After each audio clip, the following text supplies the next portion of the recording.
राका जैसे ही अंदर आया तो रियांश लगभग उस पर बरसते हुए बोला, अंतरा कहाँ है? राका अपनी नज़र झुकाकर बोला, बॉस मैम मेन गेट से तो बाहर नहीं जा सकती क्योंकि मेन गेट की सिक्योरिटी तो मैं देख रहा था। रियांश फिर गुस्से से बोला, वो घर में नहीं है, बाहर में नहीं है तो आखिर वो गई कहाँ? इस बार आकाश उसके पास आया और बोला, रियांश शांत हो जा, हम सीसीटीवी फुटेज चेक करते हैं। उसकी बातें सुनकर सबको सही लगी। राका जल्दी से बोला, बॉस आइए मेरे साथ। वहीं सिक्योरिटी रूम में रियांश जैसे जैसे फुटेज देख रहा था, गुस्से से उसकी नसें उभरती जा रही थी, क्योंकि उसने शाम की फुटेज चल रही थी जिसमें साफ साफ दिख रहा था कि अंतरा मैंसन के पीछे वाले गेट से गार्ड्स को चकमा देकर भाग गई थी। वहीं दूसरी तरफ बेंगलोर शहर की सड़कों पर एक 20 साल की लड़की जिन्होंने साड़ी पहनी हुई थी और अंधेरों में भागते हुए जा रही थी। और कहाँ जा रही थी कहीं कुछ पता नहीं, बस भागे ही जा रही थी। उसे भागते हुए काफ़ी वक्त हो चुका था, जिस वजह से अब उसकी हिम्मत भी जवाब दे गई थी। वो एक पेड़ के नीचे बैठ गई थी। कुछ देर बाद वो नॉर्मल हुई तो उसने साथ में जो कुछ भी हुआ वो एक रील की तरह उसके दिमाग में चल रहा था। वो अभी सोच ही रही थी कि उसने अब महसूस हुआ कि वो कहाँ है। उसने अपना सिर उठाकर इधर उधर देखा तो वो शहर से दूर हाईवे पर थी जिसके दोनों तरफ घना जंगल था। अब अंतरा को डर सा लगने लगा था। हाँ, ये लड़की अंतरा ही थी जो ओबरॉय मैंसन से भागकर यहाँ आई थी। अंतरा रोते हुए खुद से बोली, अंतरा तुम हार नहीं मान सकती, तुम्हें हिम्मत रखनी होगी, तुम उस आदमी के पास वापस नहीं जाओगी।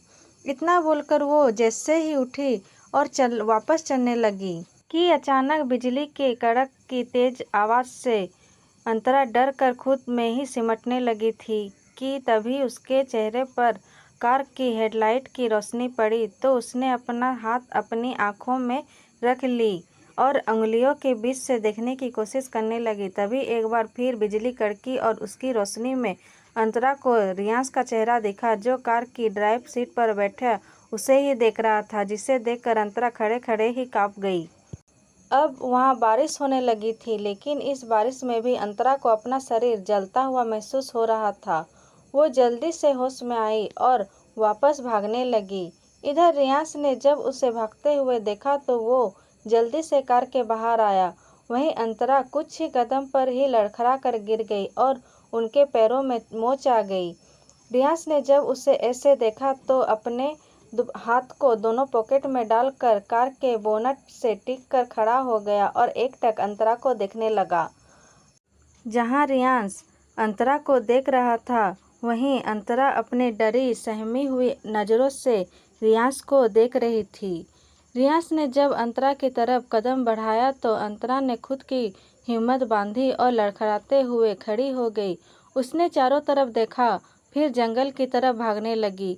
वहीं रियांश ने जब उसे जंगल की तरफ जाते हुए देखा तो खुद से ही बोला, कोशिश बेकार है मिसेस ओबरॉय। फिर उसने अपने गार्ड्स को कुछ इंस्ट्रक्शन दिया और उनके साथ जंगल चला गया। वहीं अंतरा जंगल में आ तो गई थी, लेकिन उसका डर बढ़ने लगा था। एक तो बारिश, उस पर ये घना जंगल और जंगली जानवरों की आती आवाज़। अंतरा भागे जा रही थी कि उसका पैर एक बार फिर मुड़ गया और वो वहीं मुंह के बल गिर गई, जिससे उसके मुंह से एक दर्दनाक चीख निकल गई। वहीं रियांश जो अंतरा को ढूंढ रहा था, जब उसने अंतरा की आवाज़ सुनी तो उसने अपना कदम तेज कर दिया। इधर अंतरा जैसे तैसे उठी और फिर से भागने लगी। उसके पैर जवाब दे चुके थे, लेकिन वो फिर भी भाग रही थी कि तभी उसका पैर फिसला और वो एक गहरे कुएं की तरफ गिरने लगी थी। लेकिन इससे पहले वो गिरती, किसी की मजबूत बाहों ने उसे संभाल लिया। अंतरा ने जब अपना सिर उठा के देखा तो उसके सामने रियांश खड़ा था। रियांश ने उसे इस तरह से थामा हुआ था कि बरसात का पानी उसके सर से होते हुए अंतरा के चेहरे पर गिर रहा था। अंतरा उसकी बाहों से झपटने लगी, लेकिन तभी रियांश ने उसे किसी बोरे की तरह अपने कंधे पर टांग लिया और वहां से जाने लगा। वो अब उसे लेकर जंगल के बाहर आ गया था। लेकिन उसे महसूस हुआ कि अंतरा कोई हरकत नहीं कर रही है। तो उसने उसे अपने कार के बोनट पर लेटाया तो उसने देखा कि वो बेहोश हो चुकी है। अब उसकी नज़र अंतरा के शरीर पर गई तो उसने देखा कि अंतरा की साड़ी का पल्लू फटा हुआ था। उसके गीले कपड़े उसके जिस्म पर चिपके हुए थे। उसके दोनों पैरों के तलवे से खून बह रहा था और बाजुओं पर भी झाड़ियों के खरोच के निशान थे। उसने एक गहरी सांस भरी और उसे लेकर कार में बैठ गया। उसके बैठते ही ड्राइवर ने कार स्टार्ट कर दी तो रियांश उसे कहा कि फार्म हाउस ले चलो। अब रियांश ने अपना फ़ोन निकाला और आकाश को कॉल करके बोला, 2 घंटे में मेरे फार्म हाउस पहुंचो और हाँ, लेडी डॉक्टर के साथ आना। इतना बोलकर उसने कॉल कट कर दिया और अंतरा को देखते हुए बोला, अब तुम पछताने वाली हो। लगभग 3 घंटे बाद रियांश की गाड़ी उसके फार्म हाउस में रुकी। अगर आपको हमारी कहानी पसंद आ रही है दोस्तों तो please subscribe and like. Thank you.